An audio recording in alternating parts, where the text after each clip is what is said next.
Hello, everyone. Thank you for joining us tonight. My name is Miranda Sheffield.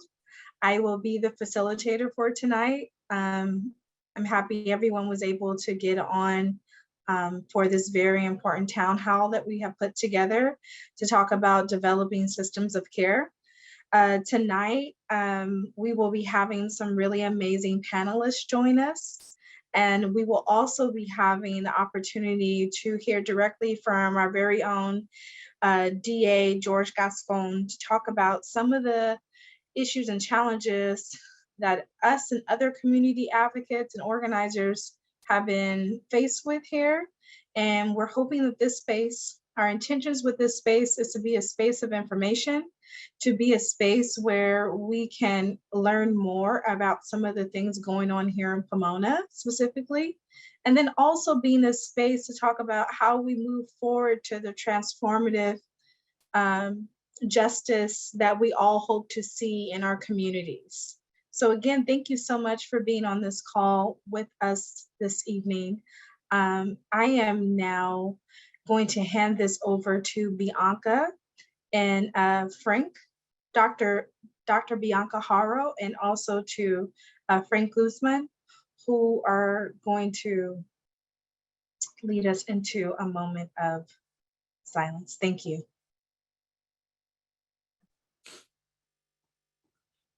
Hello, everyone. Good evening, and thank you for being here with us today. Before we start, we'd like to open with a moment of silence for those we've lost this past year due to COVID-19, which has disproportionately impacted the Black and Latinx community, as well as those who've been killed at the hands of police: Breonna Taylor, George Floyd, Daunte Wright, Ma'Khia Bryant, Adam Tolela, Andres Avila, and unfortunately, many others. Please join us in this moment of silence.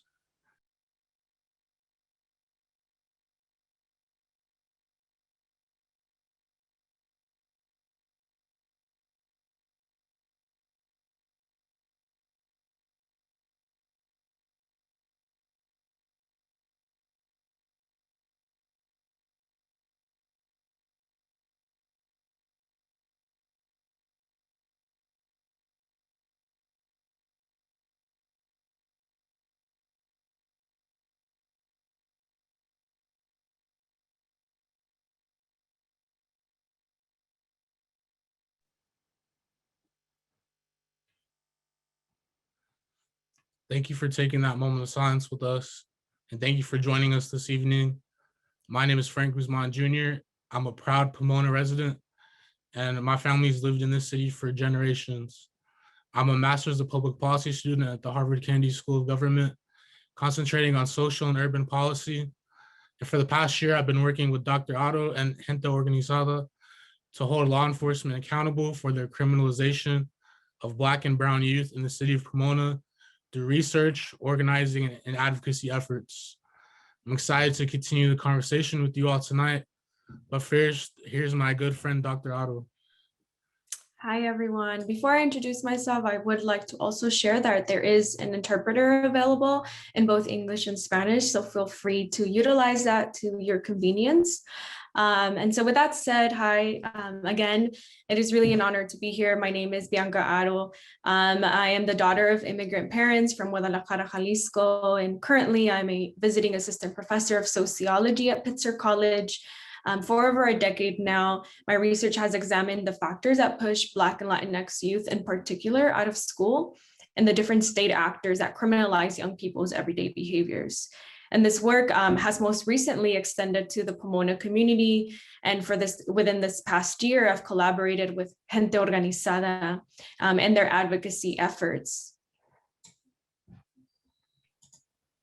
And so what we'd like to do now is really share a little bit more about our report, what we've been working on, and I'll have Frank start us off with this. Absolutely. So in 2018, the city of Pomona declared itself a compassionate city. So with this, the city vowed to embrace compassion as a key value and promised to explore programs and policies that would integrate compassion into the daily lives of its residents. But since 2018, the city has failed to hold itself to the standard time and time again. Consistently, city leaders have fallen short of meaningful progress to better the lives of the community. The city has been anything compassionate considering how it has spent our resources criminalizing Black and brown youth in our name. And so our report titled Pomona Police Department's Crusade Against Black and Latinx Youth really highlights Pomona is not the compassionate city its leaders convey it to be. In analyzing the Pomona PD's arrest data from January 2016 to June of 2020, the report highlights some very unsettling findings, one of them being that Black residents make up 19.3% of all arrests by Pomona Police Department, despite representing just 5.6% of Pomona's population. Secondly, of all Latinx youth arrested, almost 50% were charged with a felony. And this statistic makes Latinx youth the most common racial group among youth to be charged with a felony. And then also that Black female youth in Pomona make up 44.9%, so almost 50% of all female youth arrests within those years. And lastly, let's not forget that this arrest data indicates that Pomona Police Department is arresting and charging children as young as 11 years old with felonies. 11 years old. Yeah, sorry, Frank. So 11 years old, as Frank shared, and these filings evident a few key points, right? One of them that there's a clear anti-Blackness that exists in Pomona as it disproportionately arrests Black youth. Two, that the city and the Pomona Police Department is invested in incarcerating as opposed to educating or protecting youth. And three, that Black female youth are the most impacted, which is a narrative that is oftentimes invisibilized when we talk about police brutality.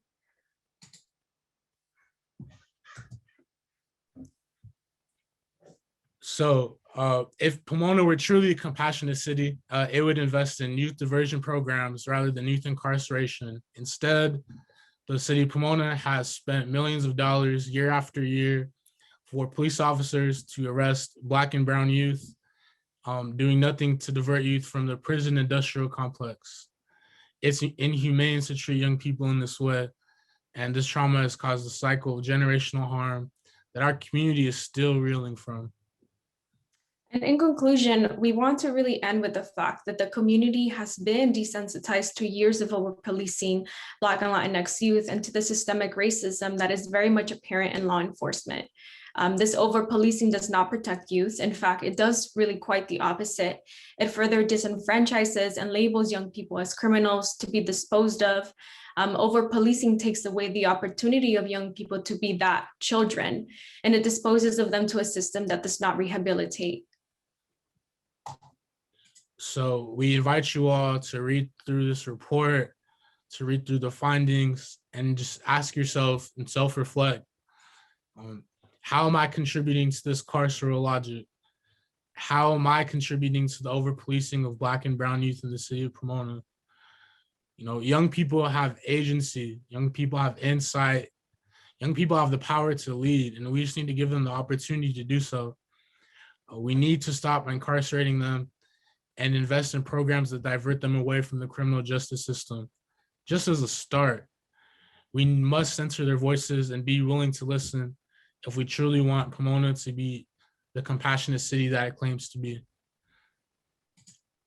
And really, I'd like to uplift the work of law professor Kimberly Crenshaw, who oftentimes shares how research has created a cycle of invisibility for Black girls.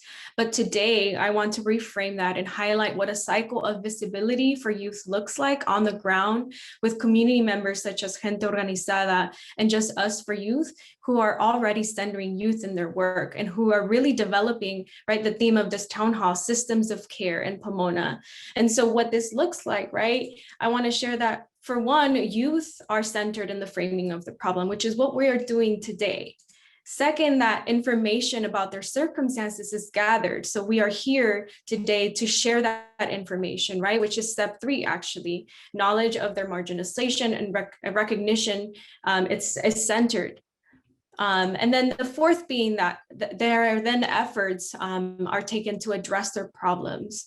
And finally, all of this results in reform efforts and resources and political will, right? And so I want to highlight that with this town hall and really coming together to bring in folks to talk about these issues in Pomona is that we're right now in step 3. And I look forward to the opportunity to, after this town hall, to continue this conversation and move towards step 4 and step 5, right? And so I think we just want to thank you all for being here with us today. And again, invite you all to read through the report and to share any questions or comments or feedback with regards to what we are talking about today.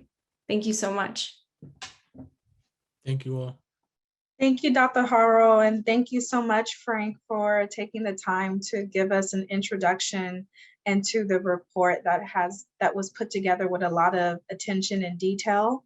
We know that reports like this are sometimes very hard for our community to have to struggle with, but it's necessary in so many ways, because we know that in order for our community to heal, in order for our community to really get where it's going, we have to know what's actually happening inside of it. So we appreciate y'all taking the time to pull this together and to also just speak to it. And then if possible, we will also, for all the attendees that are in attendance tonight, for those of you who would like to know more about this report, we will also be having a follow-up email where the report will be attached so that you can learn more about the findings that took place with Frank Guzman and Dr. Haro. Again, thank y'all so much for being a part of this. And now we are going to transition ourselves into our panel that we have for tonight. This panel that we have put together is with some really amazing folks that I'm really excited to be on the call with, that have just been doing amazing work and that I think can really speak to what it really means to develop systems of care. So tonight, I would like to first introduce our DA, George Gascon, who is helping to push forward a progressive platform and how we address criminal justice. We also, hello, good to see you again, George. And then we also have Eric Vasquez on,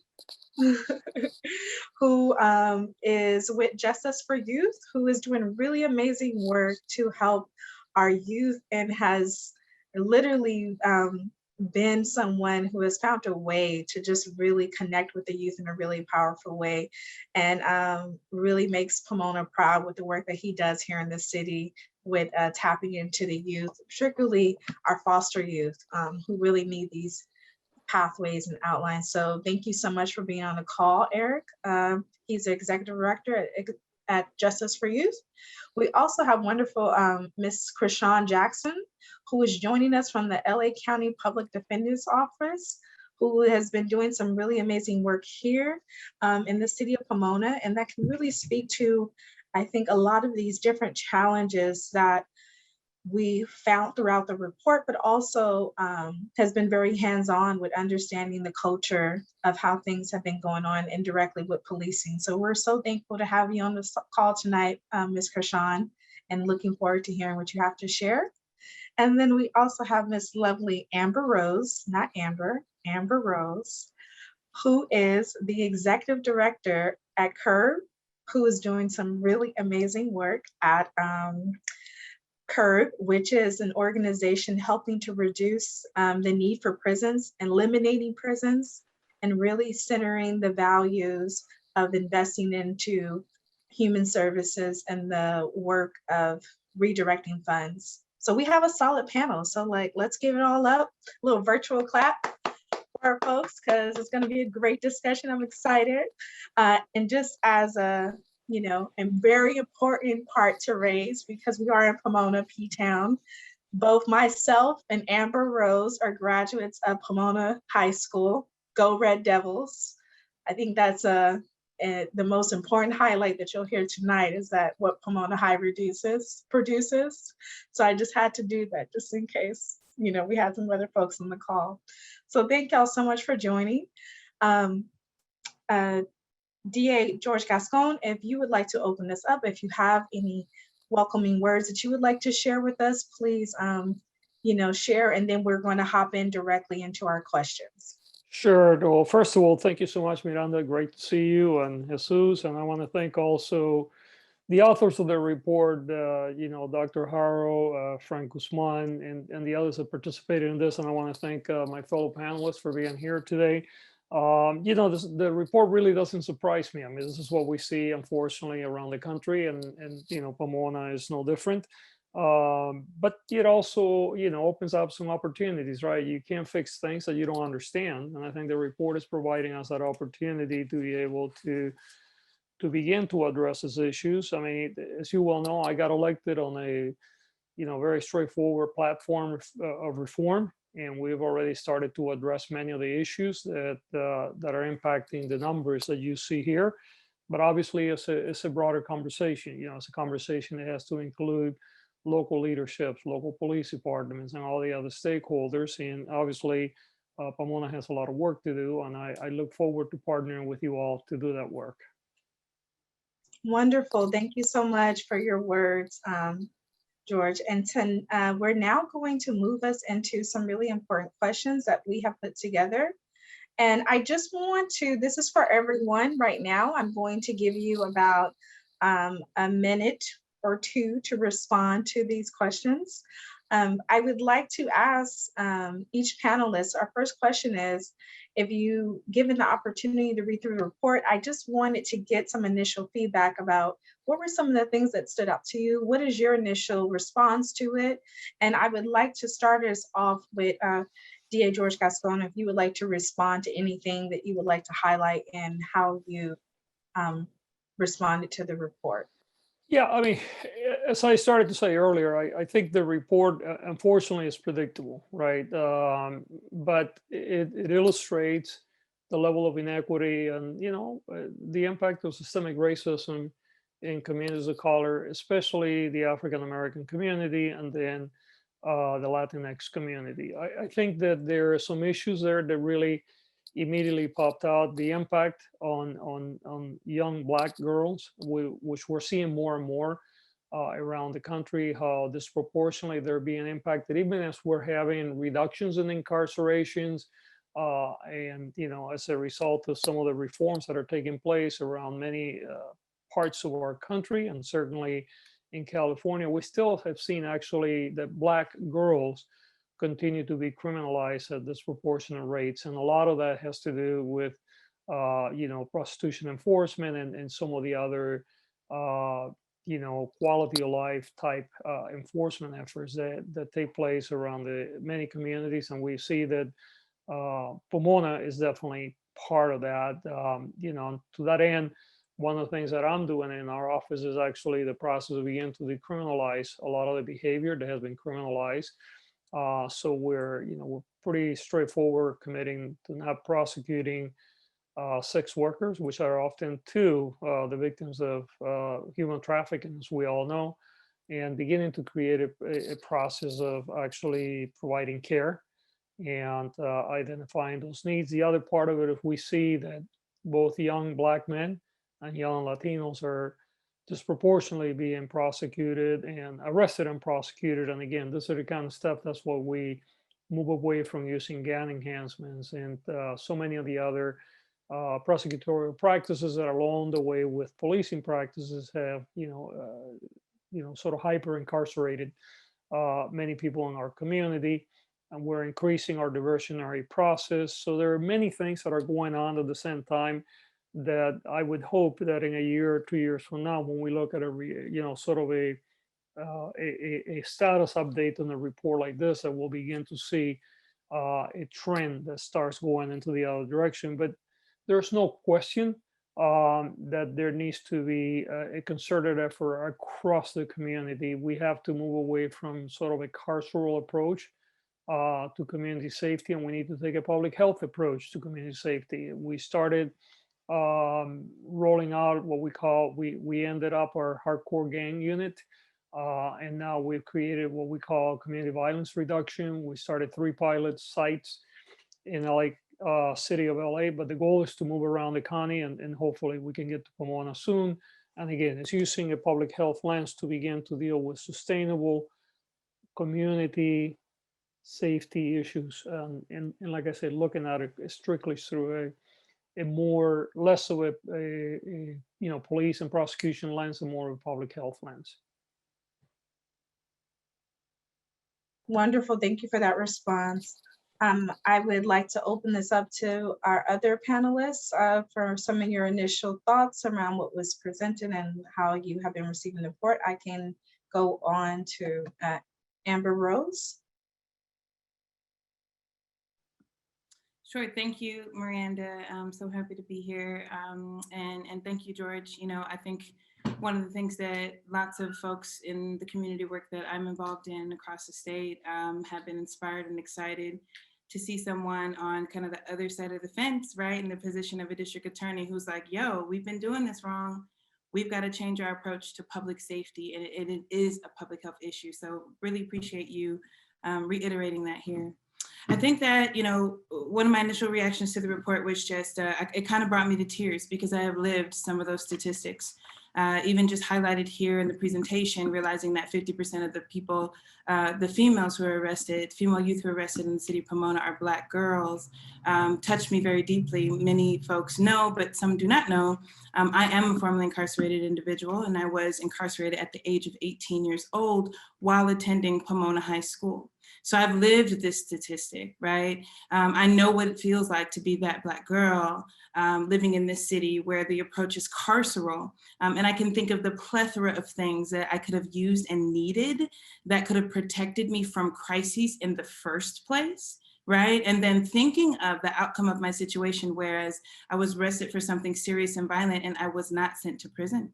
I had options for county jail time. I had options, which I still don't agree with, but I had better options than other folks who ended up in my situation. And I was able to continue on to college where I had stable housing, where I had access to food, where I had education, where I had support, where I had counseling services, all of the things that you can think of that actually protect someone from crises, and that can protect them and move them into a life where they can actually add to the public safety that we all experience, is what I was provided instead of prison. And so, you know, my reaction to this report is thinking that I am not the exception. You know, there are plenty of that 50% of Black girls who are arrested and thrown into the cages should receive the same reaction or an even better reaction than I did, and to say, you know what do these folks need? So right now we've got in the city of Los Angeles, many of my comrades are working and have been working on alternatives to incarceration, have been thinking about pretrial detention, and what does it look like for us to continue to incarcerate folks without recognizing the constitutional presumption of innocence, without actually saying, you know what, folks need services. What do people actually need to keep them out of crisis and away from cages, out of the hands of law enforcement?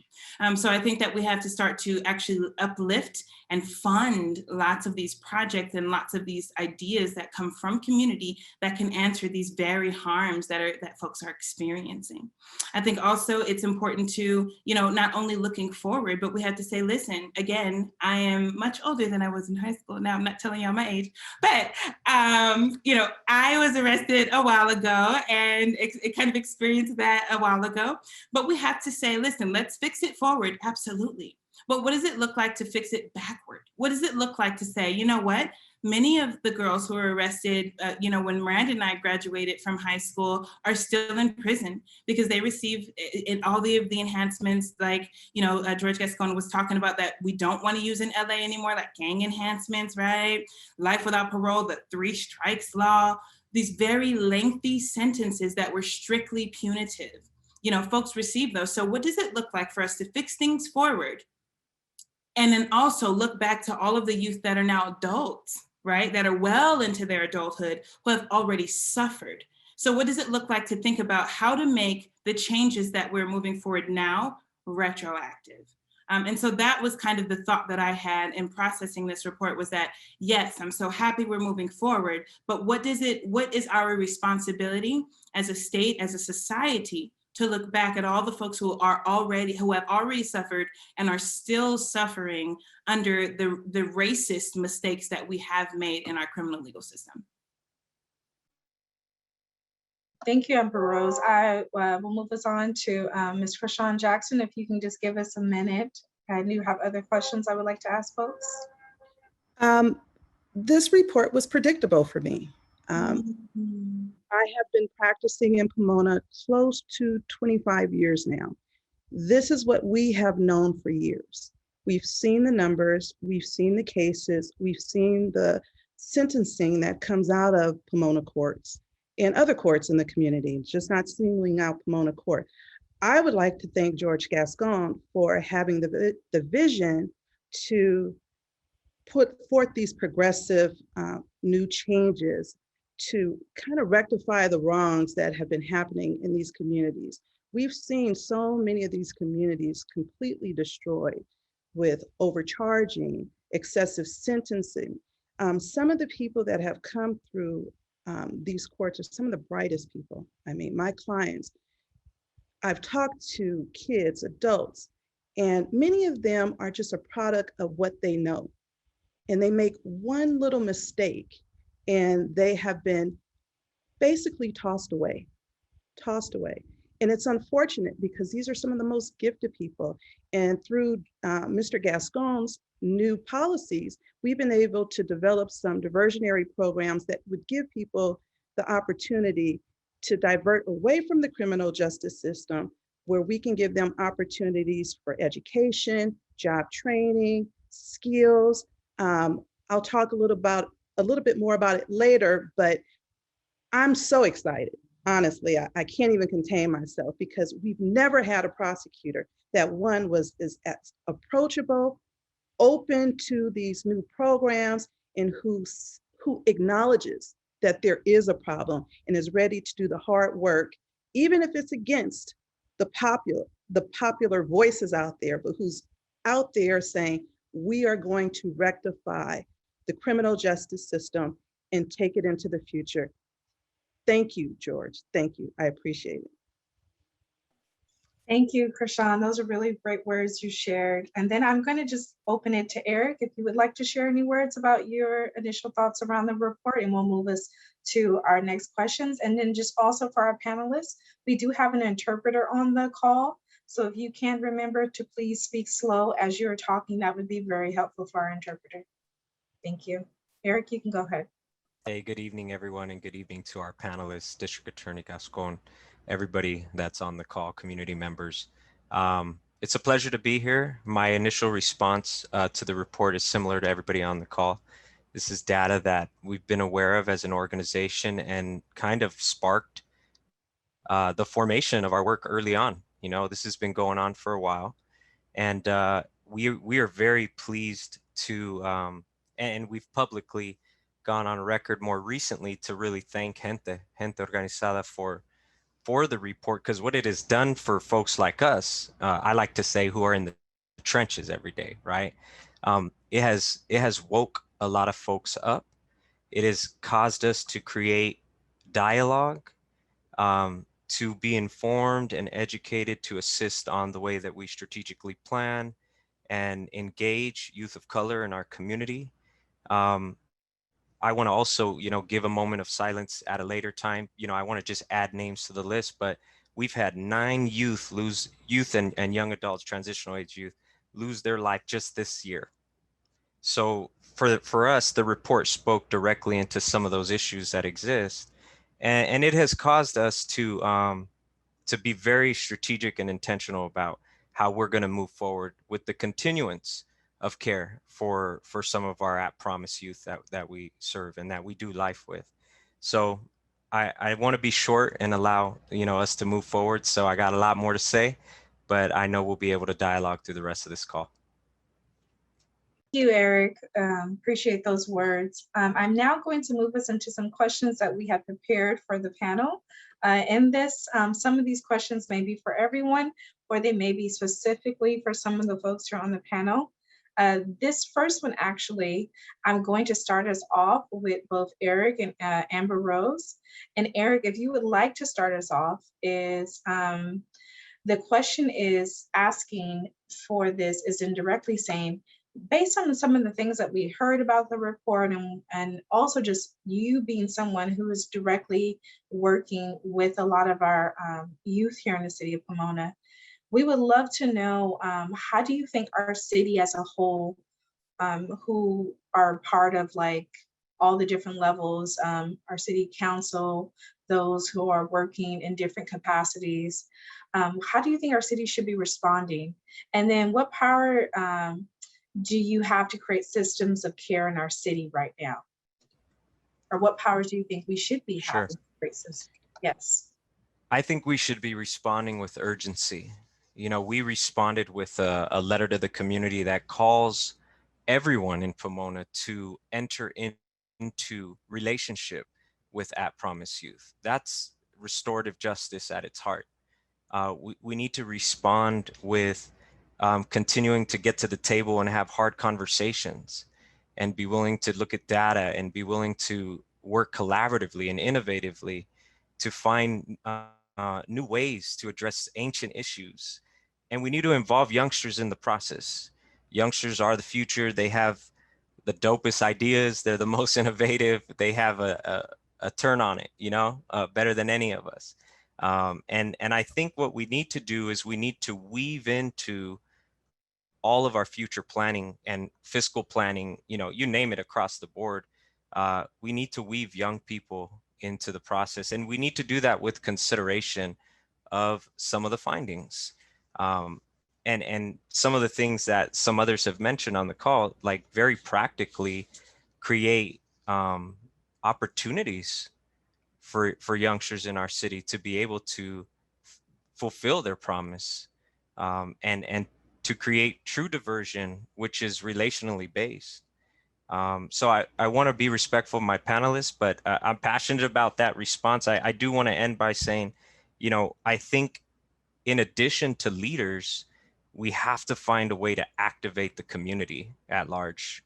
And for us, you know, we've initiated the beginnings of a year long and beyond, but we're very focused in this year for pockets of the community to start that process, to find indigenous leaders in the in the pockets of the urban inner city, in the most high promise neighborhoods, right, of our city.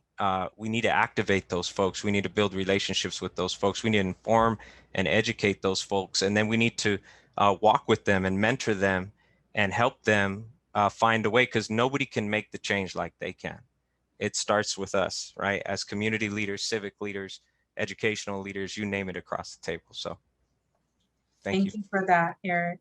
And then Amber Rose, again, the question that's being asked specifically for you and Eric was, how do you think our city should be responding to this report as a whole?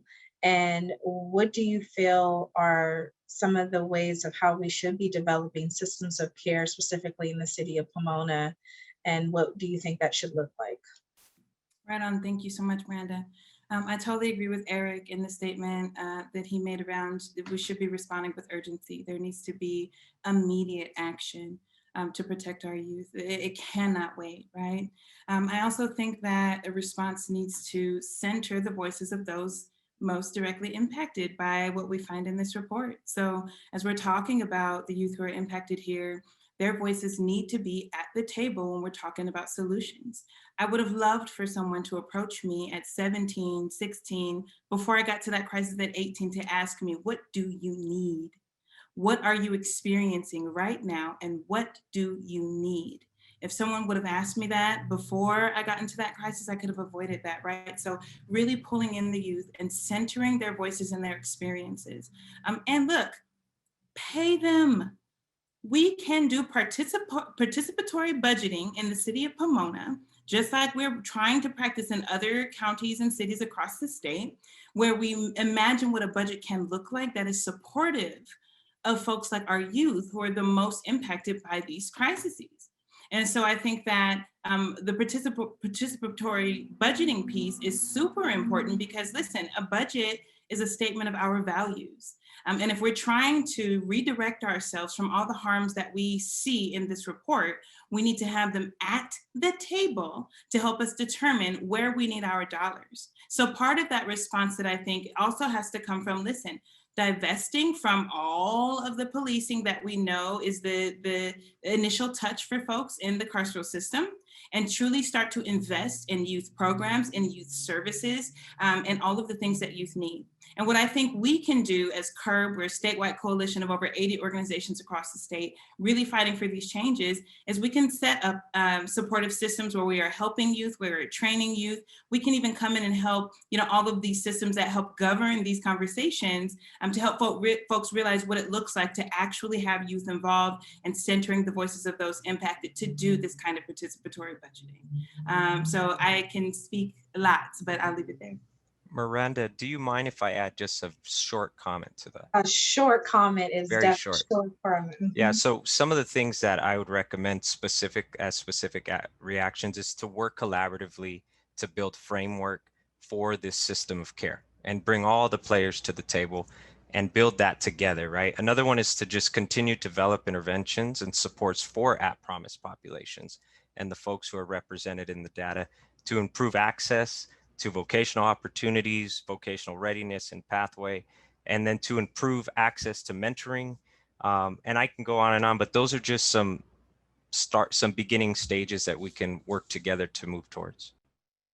Thank you. And then this next question is specifically for our public defender, Ms. Rashawn Jackson and DA George Gascon. This question is asking, as you've seen in the report, there are a lot of disparities when it comes to the issue of gender and sex work. We know these issues stem from many systemic and structural challenges. I would like to know how you are addressing these issues through an economic justice lens and what you would like to uplift when it comes to this. I will start us off with DA George Gascon. Well, as I mentioned earlier, one of the things that we have begun to do is to not prosecute young people and sex workers, right? Especially involved in sex work. I was the first district attorney in the state, and I believe the second in the country back in 2011 to stop prosecuting prostitution cases and begin to treat sex workers primarily as people that are impacted by sex trafficking and human trafficking and many other social issues. So I think that we have to start from the point of stop criminalizing, and I'm going to say young girls because the majority are, although there are young men in this process as well. And then we need to find the vehicles to not only to divert, but to get people to a good place where they can start dealing with the trauma that has impacted them for most of their life. That we begin to provide the protection that they need. And then, when we're talking about often folks that, have housing insecurities, food insecurities, it's all these other things that need to be provided at the same time. Sometimes we have mental health problems that we have to address. We may have substance dependence. So, you have to kind of take sort of a holistic approach and provide wraparound services at the same time that we're decriminalizing people. It's not enough to decriminalize the process. It's also to provide the services that are going to provide off-ramps. And I think that will have, I guess you can look at it from two different points of view if you want to put it through an economic lens. Number one is you're shifting resources away from prosecution, arrest, prosecution, and incarceration. So that's one economic component. But the other economic component too is that as you begin to provide this assistance and this opportunities, eventually you start creating people that then they can go on and begin, eventually get to a place where they are contributors to our tax base and are providing not only for themselves and their families, but are providing for the rest of us. By the way, one of the other things that we're doing in this area, not only are we working with a whole group of different organizations like Homeboy Industries and Anti-Recidivism Coalition and many others, but we're also bringing organized labor to the table. For instance, the Carpenters Union in LA is getting ready to open a $60 million facility in South LA. Now, I understand South LA but they will be taking hundreds and eventually thousands of young people. And for those that may not understand, say a carpenter, well, guess what? A fully unionized carpenter that after about 4 years, they're making almost $50 an hour plus benefits. So these are extremely well-paying jobs, frankly, sometimes much better paying jobs that even lawyers make. So, you know, there's a lot of other opportunities, and it's not for everyone, but again, it's trying to find different opportunities and make sure that that our young people can pick from those things that are more interesting to them. But first of all, you got to create the space for them to get there. Thank you. And then Ms. Krishan Jackson, if you would like to chime in about that. I agree with DA Gascon. We have to bring these opportunities to these young women and young men that are out there on the streets. We have to meet them where they are, basically. We have to find out what it is that they need and tailor these individual programs for them. With Mr. Gascon's collaboration, the Public Defender's Office has been putting together a diversionary program where we will assist the young women and men that are involved in sex work and victims of trafficking in getting their GED, their high school diplomas. We offer $3,000 scholarships once they've completed the program towards any vocational or educational training. We've put together a diversion program where we've gotten a really great group of community-based organizations to offer these different skills.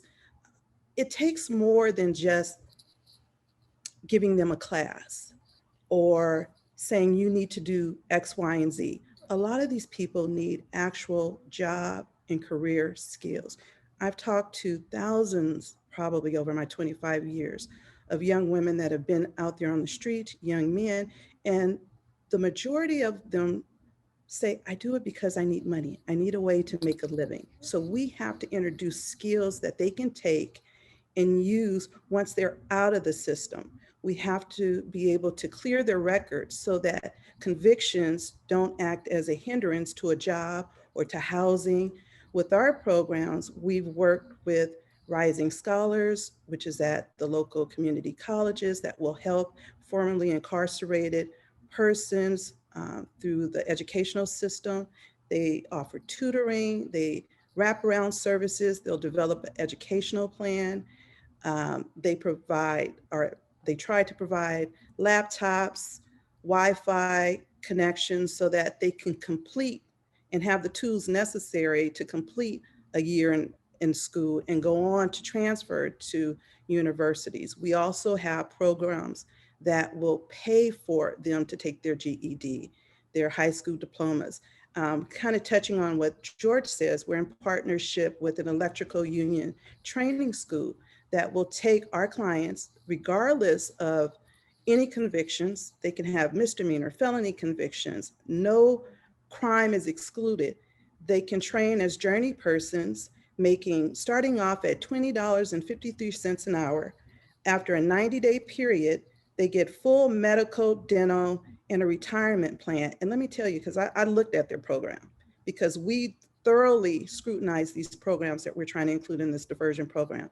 Their benefits are better than mine as a public defender. I've been on my job for 25 years and they have better benefits than we do. I mean, we also have a program called the Vine Project that's going to have a training center where they will train the women and men, give them skills. They'll give them Microsoft certification. They will train them as florists if they want to. We will be operating a floor shop on site, similar to what Homeboy's Industry does with the baking and the goods. They also have partnership with employers that will take these graduates once they go through the program, because we have to give them the tools to deal with the trauma that they've faced, because a lot of these people are foster care youth that have not had the support of a family or a community. So we want to help them along, give them those skills. But with the Vine Project, they have partnerships with local vocational schools, beauty schools, barber schools that will put them through the program. And once they've completed it, they can go out and have a career, not just a job. I mean, it's good if we can get a fast food or a minimum wage job, but that generally doesn't pay the bills. We need to offer career opportunities because these are some of the smartest people in our community, and they've never been exposed or never had the opportunity to enter into these trades and these different career opportunities like LVN program, the CNA program. And thank you again to, I can't even believe as a public defender, I'm sitting here thanking a district attorney so much, but this is such an about face to have the support of a district attorney who sees our vision that we have to have alternatives to incarceration and divert people from the system and give them not only the opportunity not to be diverted, to divert away from the system, but to have a pathway to becoming a productive member of society.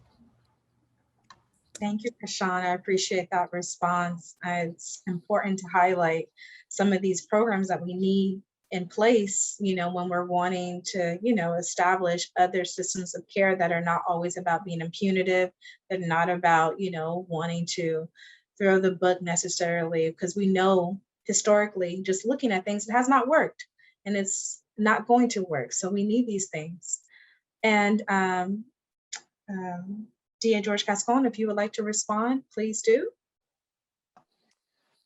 Well, I think, Krishan covered this very well. And I think, I mentioned, a lot of the things that we're doing, but I think that, that another angle that I want to take is because often I think that, especially for people that are used to the traditional tough on crime approach to the work, is that we know it doesn't work, but not only it doesn't work, but it actually creates more insecurity. The kind of stuff that Krishan is talking about, the kind of stuff that I'm talking about actually makes our community safer.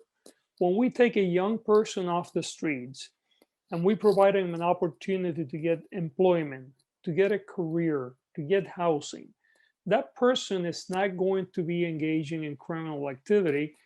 And not only that, but that person then becomes a contributor to our community. They pay taxes, they participate in the fabric of our community in a very different way than when we throw them away and we keep them out there on the streets. So I think it's, one of the things that I want to underline, that this is actually being really smart about how do you provide a sustainable community safety approach. And that's why using a public health lens to the work is so critical. And why a public health lens?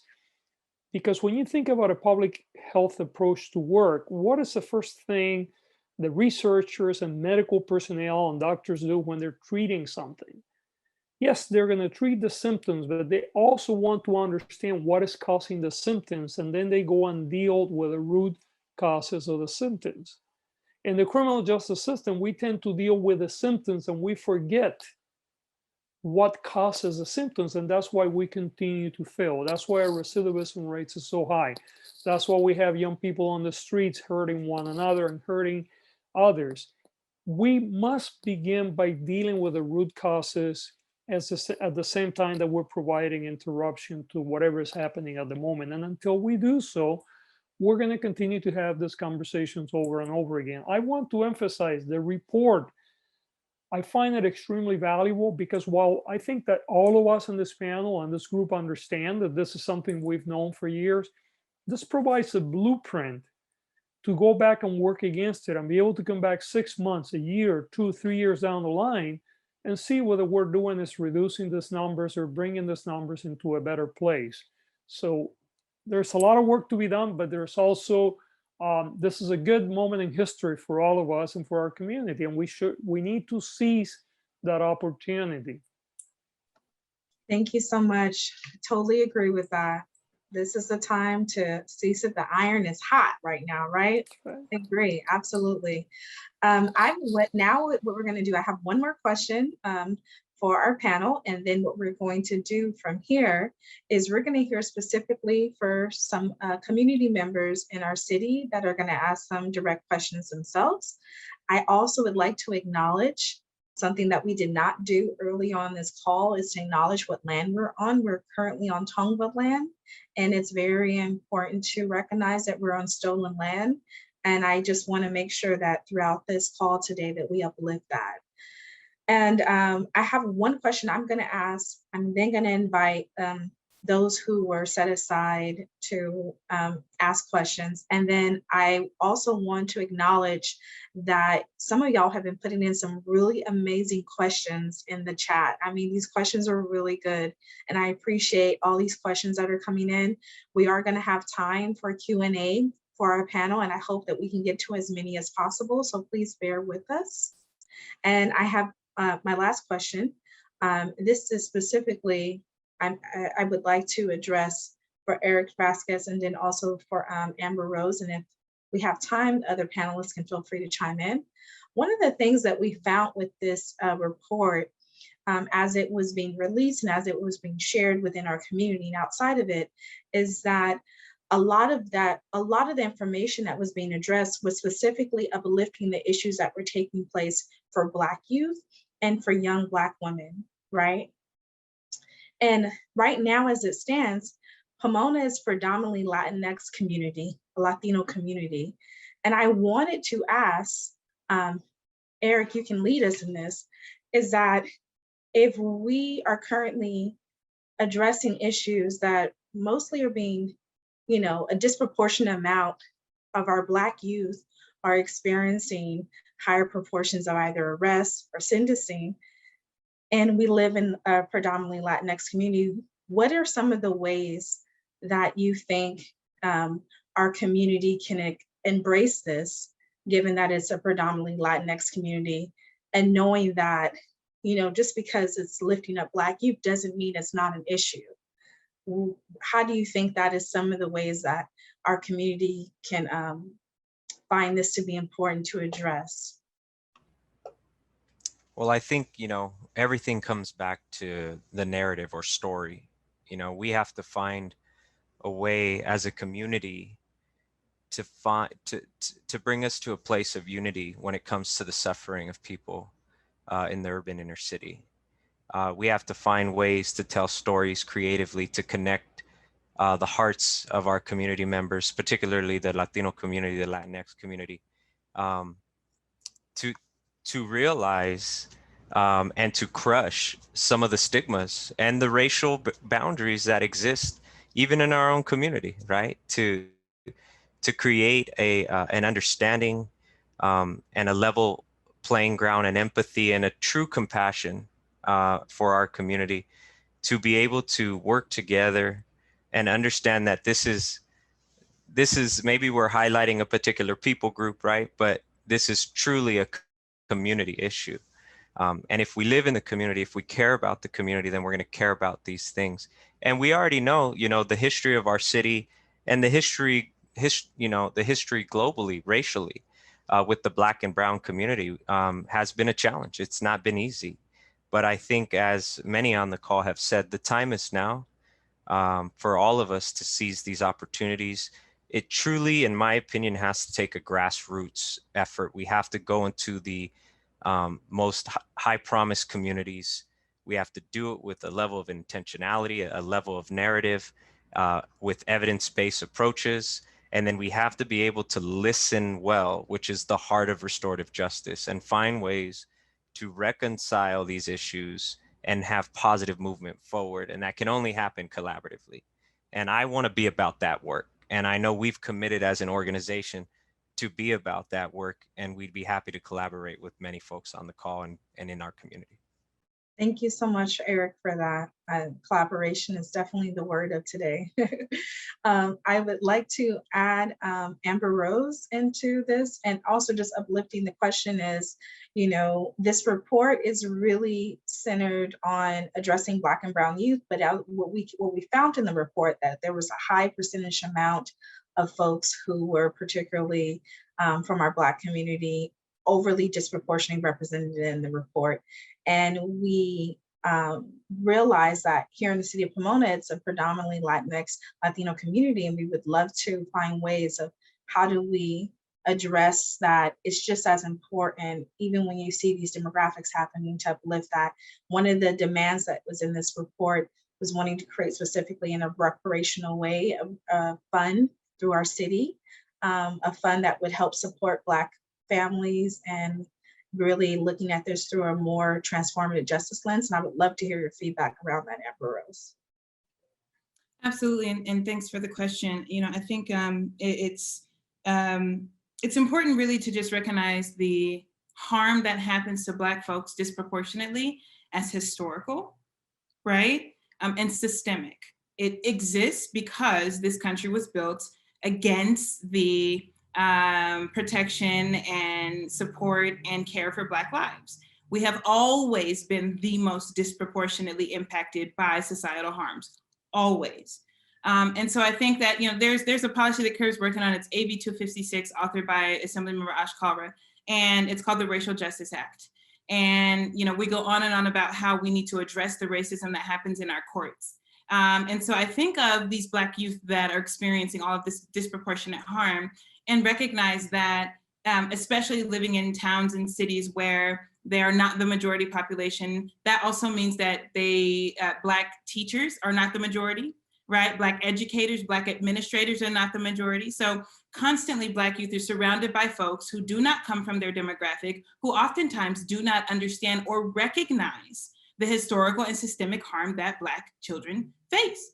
So I think that something that this city could do is, number one, make sure that educators are very clearly instructed and taught and educated on how these harms are systemic, because lots of times Black youth are misunderstood and are blamed for the way that we show up in spaces.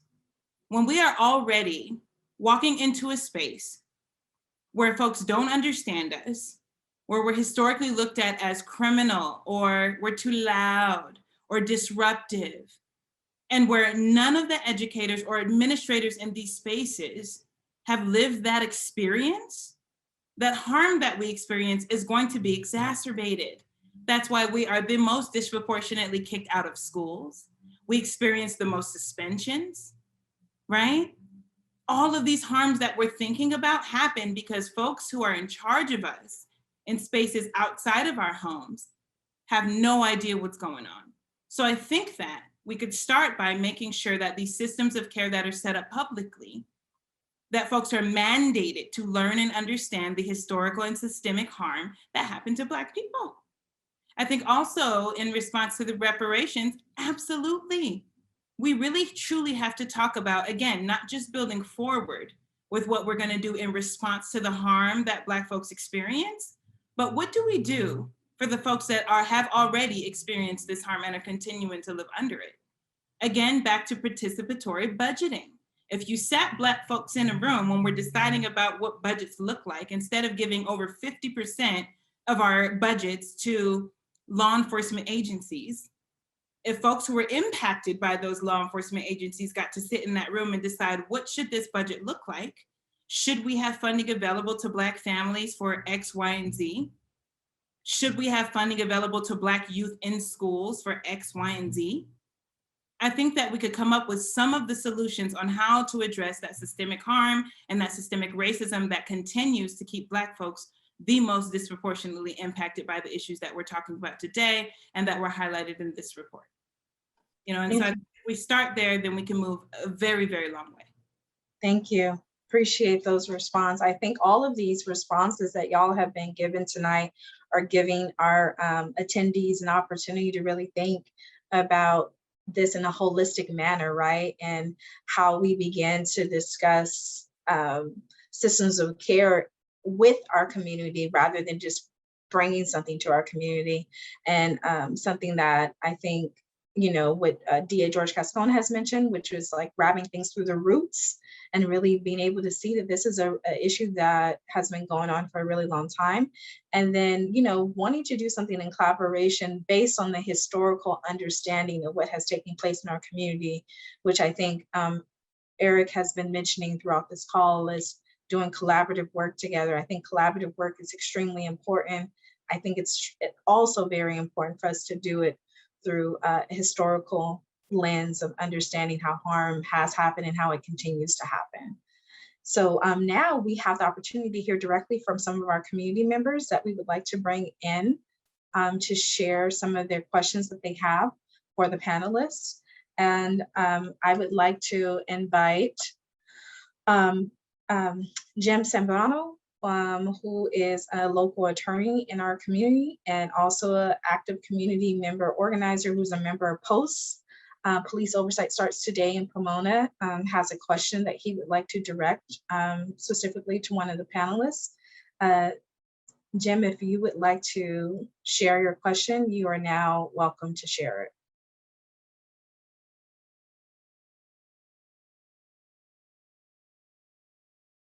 No? Jim? Okay, Oh, now there. We can hear you. We can hear you now. Okay.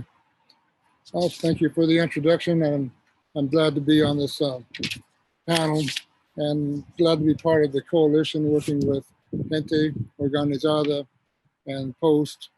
And I'm actually from Pomona. I grew up in Pomona and proud graduate of Pomona High School. A few years, but I've been doing a lot of community work, mostly pro bono in Pomona.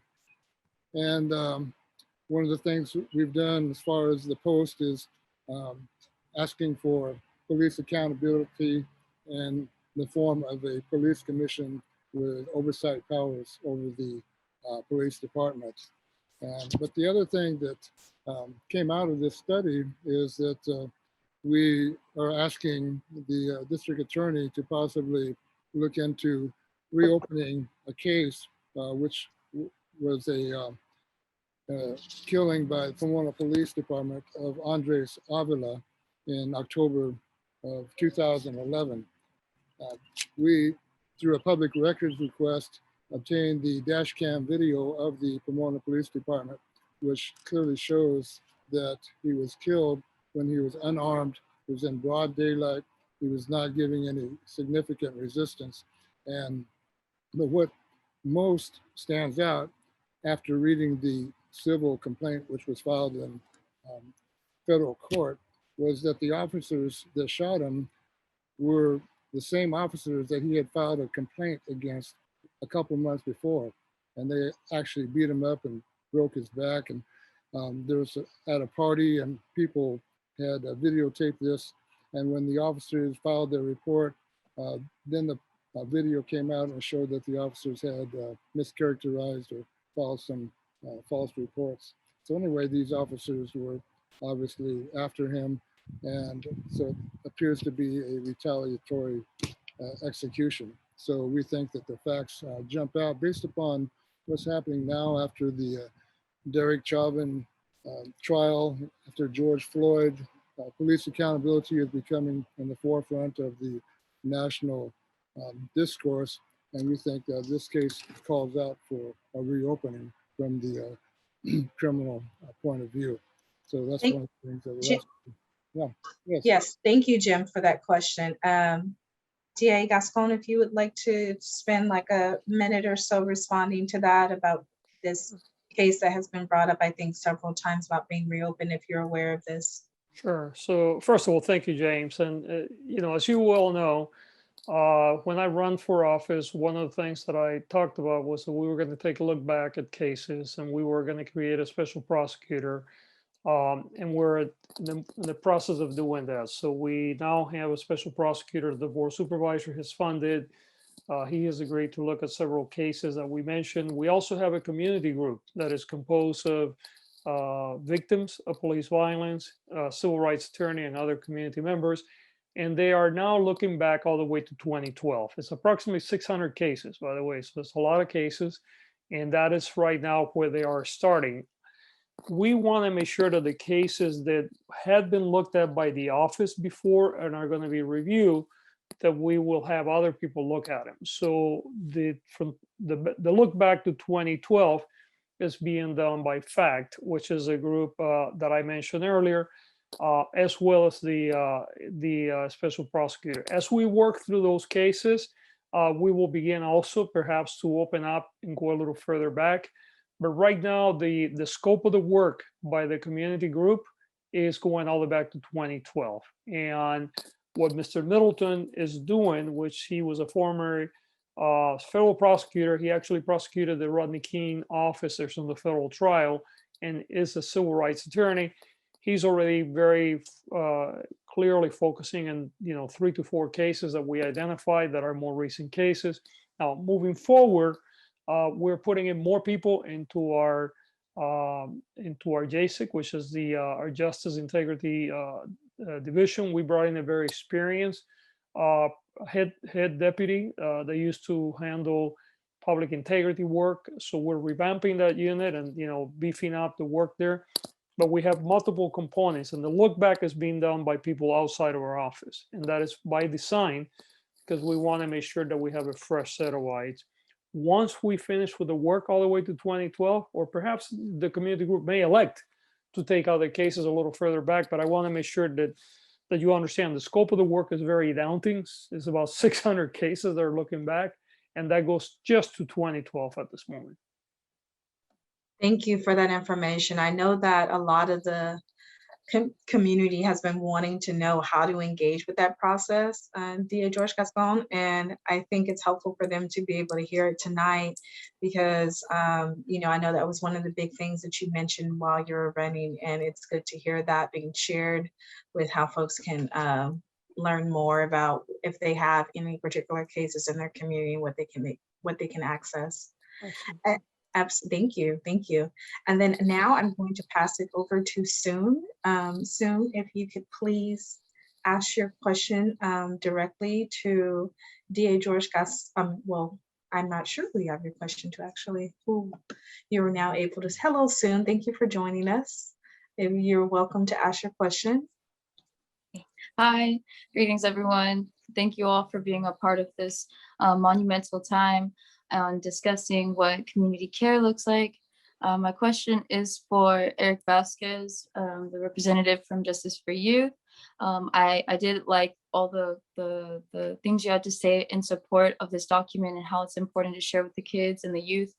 And I wanted to ask, how can Black and Indigenous people and youth in Pomona know that you and your organization will advocate for them if you didn't endorse the demands that came from this report? And how do they know you have their backs if you are neutral on these issues? But as of today, I don't think you were neutral on these issues. It seems like you really took a stance on providing that part. So I guess the real question is, will your organization be endorsing this document? And will we be able to represent y'all as a supporting part of this vision? Because as of today, it seems like I heard a lot of great feedback and support. So we're asking how the community can look up to your organization in hopes that y'all will support this. Yeah, thank you, Soon. Thank you. Yeah, so I can respond by sharing that when everything first hit in regards to, the national unrest and some of the things that were happening, I think we were all shook, right? Like we were all trying to figure out where we stood. A lot of our morals were challenged. A lot of us had to, I'm hoping a lot of us had to do some deep thinking and reflecting. And that's what we did. I feel like it's important for the public to know, and anybody who's on the call, that we did our diligence to meet with many representatives prior to having any kind of a response, because we wanted to wisely approach this issue, these issues. One of the first things we did was we sat and we broke bread with some of the leaders at Gente, and at that table, I very bluntly shared like, hey, here are things that I'm not informed enough about, like school me up, help educate me to understand why this is so important in our community. And then I think we've had follow-up conversations with other leaders, not just from the organization, but across the city, and really tried to be listening well And then lastly, I think the thing that's important for folks to know, viewers who are watching and listening, is, man, did we make a commitment to go into the highest promised parts of the community to truly listen. And a couple of the things that I still am accelerating my learning around is things like Andres Avila's case. You know, I've made a commitment since the release of the report to become an expert in some of these areas so that I can truly jump into a space and make a difference. And it was challenging for us as an organization to endorse something that had a lumped approach, where, if we were being honest, you know, there were 7 out of the 9 that were easy check boxes for us, you know, like, yep, we support that. Yep, we support that. Obviously, we support that. There were 2 issues that we did not feel that we aligned 100%. And one of those was the LCAP issue, which was from Pomona Unified, because we have been a leading agency, a nonprofit CBO that has worked very hard to assure that LCAP's funding is being used appropriately for restorative programs like the ones we offer. So if you look at, you know, the history of our organization, we started on campuses on the south side of the city when some of the issues were at their peak, right? So for us, we understood that there was a rich history there, and we wanted to make sure that we were building bridges and making sure that we were staying collaborative and staying connecting. We feel like we run in a particular lane that many organizations have a hard time doing. You know, organizations like Gente can do, you know, their lane is strong in advocacy and in organizing. You know, our lane is great in the trench work, and building bridges is so important to collaborate on both ends. So we felt like that was a tough one for us, because we've been the beneficiaries. When I say we, I mean the community, the At Promise community have been the beneficiaries of this. And then the second one I've already mentioned is the Andres Avila case, which, to be quite honest, I didn't have enough information around. And it was in good confidence, I could not say, let's endorse this, because I wanted to know all the facts. And if you do any research on it, it's a very complex case. So I think those who are, especially young people who are watching, can know that, you know, we've just finished our 5 and 10-year vision and strategic plan, and we have woven into the fabric of who we are such an emphasis to be about the business of this work. So I'll give you an example and I'll stop here, okay? Because I want to give others a chance to share. Yeah, Eric, we have just a couple, if you could just like 10 seconds, sure. Because, yeah. So I'll just say we have key initiatives that highlight so many of the initiatives and align really well from the report. So I hope I've been able to answer your question. Thank you so much. I think you gave a very robust response, and thank you, Soon, for your question as well. We are running out of time, and I wanted to save a question. We don't have time to go into all of the questions that were here. We're definitely hoping to bring this panel and other panels. This is not the last time. We're happy that folks have been able to be a part of these calls, and we appreciate the time that went into folks being able to make the time for this. But specifically, the last question that we wanted to have for those who are, you know, still able to be on this call was, this question comes in from Mario. Mario Marquez asked a question specifically asking, what do we think our mayor and our Pomona PD can be doing to help with addressing harm reduction? And so, Krishan, if you would like to lead us into answering this question, that would be really helpful. And I think from here, we're going to be closing everything out. Thank you so much for everyone that was able to ask all your questions. We have saved them. We're hoping that we can come back to them, but due to time and the nature of everything. I think our mayor and the police can get behind the diversion programs that we are trying to enact here in Pomona. They need to get away from the zip code justice that has been such a fabric of Pomona for so long. We need to institute programs, especially for the youth, to again divert them away from the criminal justice system, and those that are in the system, give them opportunities. We also have to have funding. We can have all these programs and all these great ideals, but if they don't have the funding to continue these programs, it's all for nothing. The police have to be a part of the new way of defining criminal justice here in Pomona. As we know that there are issues with the police, but we have to have them on board with diversion, because they will be the first source of contact for many of these programs. And the mayor of Pomona has to get behind this and know that this is the new way of criminal justice, that there's a reformative push throughout the country, and that it also needs to start here in Pomona. We can't wait anymore. There's no more time to say we're going to do something in the future. This needs to be done. It needs to be enacted today. And we need to put the funds behind the programs. Thank you for that. I want to acknowledge also, for the person who asked that question, Mario Marquez. I would like to acknowledge, you know, if you're still on this call, Mr. Marquez, is that we did make initial attempts to invite our mayor to be a part of this, because we know that there's a lot going on in our city, and we really want to make sure that we're striving as best as we can to invite our key decision makers in this. Unfortunately, he was not able to join us due to the timing of everything, but we did reach out to him to be on this call.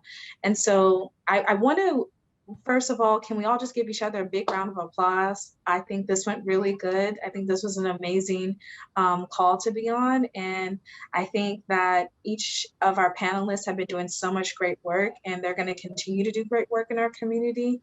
And we want to continue to hold space to uplift how we get to the communities that we deeply imagine, and how do we do this together as much as possible. So I would like to thank Eric Vasquez, Krishan Jackson, and also Amber Rose Howard for being able to join us tonight. DA George Gascon unfortunately had to hop off because, you know, he is in high demand with so many things that he is on. So we appreciate all the panelists for being on. We definitely are wanting to make sure we stay in contact with folks. And so if the panelists can just leave us with one word of inspiration, and we will close this out and move us on. So one word of what you imagine for the city of Pomona. Eric, lead us into this one word, please. I've been saying it, collaboration. Your favorite word. Okay, Krishan, what do you have? Action. Oh yes, my favorite too. Hey, hey, hey, give me some action. I love it. Okay, Amber Rose Howard. It's kind of a phrase, but care, not cages. Yes. And on that note, I always say solidarity is so important. So I appreciate each of you for joining us tonight, and we will definitely be in contact. Thank you to all the attendees, and we look forward to having more spaces like this. Have a wonderful evening, everyone.